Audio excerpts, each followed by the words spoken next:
السلام عليكم ورحمة الله وبركاته، اخواتي وبناتي وحبايبي، عاملين ايه؟ النهارده ان شاء الله نعمل مع بعض فطار صحية جدا بطريقة سهلة وبسيطة قوي. عايزة اقول لكم كوباية حمص ما شاء الله عملنا كمية قد ايه، هتاكلي وتشبعي كأنك اكلتي عيش كتير جدا كمان.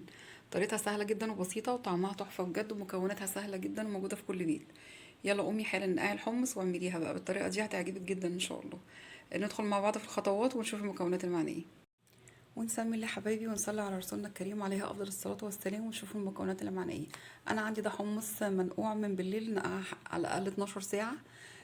باخد كوبايه بعد النقع، بعاير كوبايه كده، نفس الكوبايه اللي بعاير بيها الحمص هعاير بيها الجبنه. عندي هنا نص كوبايه جبنه قريش وبيضه واحده بس. دي المكونات بتاعه الفطار بتاعتي او العجينه بتاعتي. لو انت بقى حابه تضيفي حاجات على الوش كده شبه البيتزا او تدلعيها شويه وتحطي بقى الحاجات دي، عندي شويه فلفل حراق وبارد، جبن مشكله على بسطرمه على صباع صدوق. حاجات بسيطه جدا وسهله وهتخلي طعم الفطار بتاعتي حلوه جدا.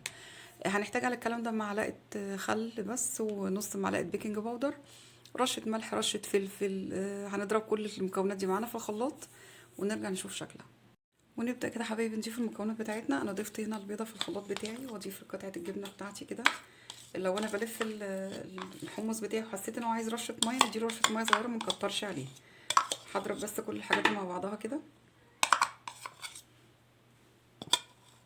وكده ضفت الجبنة بتاعتي، هضيف الحمص بتاعي كده بالشكل ده، واضيف عليهم معلقة كبيرة بس خل. وهنضيف عندي هنا نص معلقة صغيرة بيكنج باودر او بيكنج صودا، رشة فلفل كده، رشة ملح، رشة كاري صغيرة. طبعا البهارات اللي انت حباها او التوابل اللي انت حباها حطيها، حابة تضيفي اي حاجة تانية ضيفي. كل هعمله هضربه بقى في الخلاط ونرجع نشوف شكله عشان ما اطولش عليكم. وانا كده حبايبي بضربه، حسيت ان هو محتاج شوية مية برضو، تقيل شوية على الخلاط بتاعي. طبعا بيرجع لحسب نوع الخلاط بتاعك. انا ضفت حوالي معلقتين، اضيف معلقتين كده لغاية ما العجينة بتاعتي تبقى زي الكريب كده.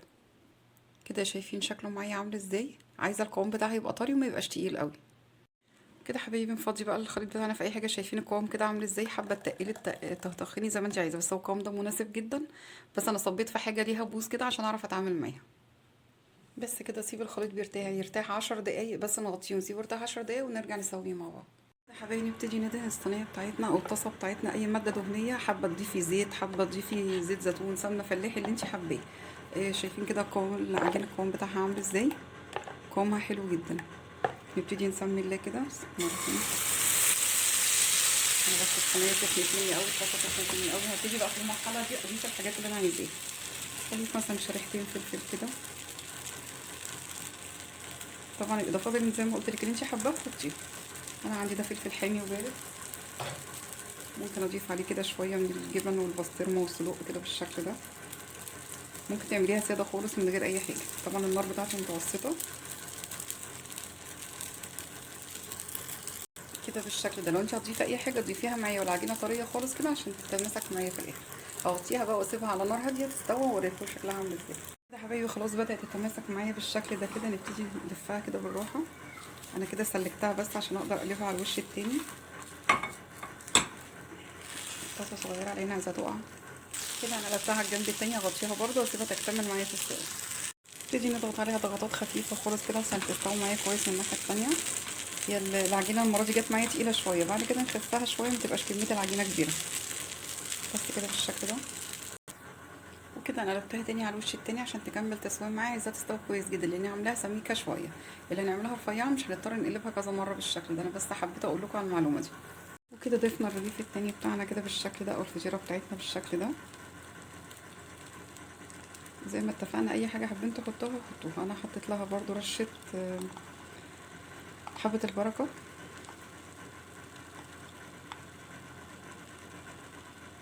كده بالطريقه دي. رش لها رشه حبه البركه صغيره كده. زي ما اتفقنا لازم نضيف المكونات دي كلها والعجينه بتاعتي لسه طريه، بس اغطي عليها بقى واسيبها تستوى شويه. وده كده حبايبي شكل الرغيف الاولاني بتاعي بعد ما خلص كده بالشكل ده. شايفين ما شاء الله شكله تحفه. هو اخد معايا تحميره خفيفه زياده بس الصراحه الريحه روعه بجد. وكده شايفين الرغيف بتاعي بدأ يلم معايا من الجنب، نسلكه كده بالراحه اهو زي الكريب بالظبط. نشوف بس لو احمر من تحت عايز شويه لسه لغايه ما يحمر معايا. طبعا زي ما اتفقنا بنغطيه عشان يستوي معايا كويس جدا. وكده انا قلبته على الوش التاني كده بالشكل ده. شايفين شكله كده بضغط عليه ضغطات خفيفه كده عشان المكونات اللي انا هحطها تتلزق معايا تحت. ما نعليش عليه النار ونسيبه على نار هاديه جدا عشان يستوي كويس. شايفين الرغيف ده طلع رقيق معايا وطلع حلو عن التاني ازاي؟ طبعا اول رغيف دايما بيعمل كده يعني، ما تقلقوش خالص هتتظبط معاكم بعد كده. وده كده حبايبي الشكل الرغيف التاني بتاعي. هكمل بقى بقيه الكميه وارجع لكم عشان ما اطولش عليكم. وانا وريت لكم لو هنعمل ازاي بالجبن ولو هنعملها ساده. لو انت حباها ساده خالص تبقى شبه العيش مفيش اي مشكله، حطي اللي انت عايزاه، اللي انت حباه اعمليه. بس نسيت اقول لكم بعد كل رغيف لازم تدهني دهنه صغيره خالص بالفرشه كده، دهنه سمنه او زيت اللي انت حباه بقى حطيه. لو انت طبعا بتفضلي الاكل دايت يبقى يا سمنه فلاحي يا زيت زيتون. شايفين كده حبايبي شكلها حلو جدا، مستويه جدا وشكلها روعه وريحتها حلوه قوي قوي. شايفين لونها كده عامل ازاي؟ طبعا التحمير بقى والتفتيح زي ما انت عايزه، اللون اللي انت حباه اعمليه. بس هكمل بقيه الكميه بتاعتي وارجع لكم اوريكم شكلها عامل ازاي. ودي كده حبايبي شكل الفطاير بتاعتي بعد ما خلصت. شايفين شكلها كده؟ عامله مجموعه بالجبن وبسطرمه ومجموعه ساده بالفلفل بس. شكلها روعه جدا وريحتها تحفه بجد. يا رب تكون سهل عليكم ان شاء الله وتجربوها وقولوا رايكم فيها. طعمها حلو جدا جدا. شايفين من كوبايه حمص ونص قطعه جبنه قريش وبيضه واحده عملنا قد ايه؟ طلعت معايا 7 فطاير تحفه بجد.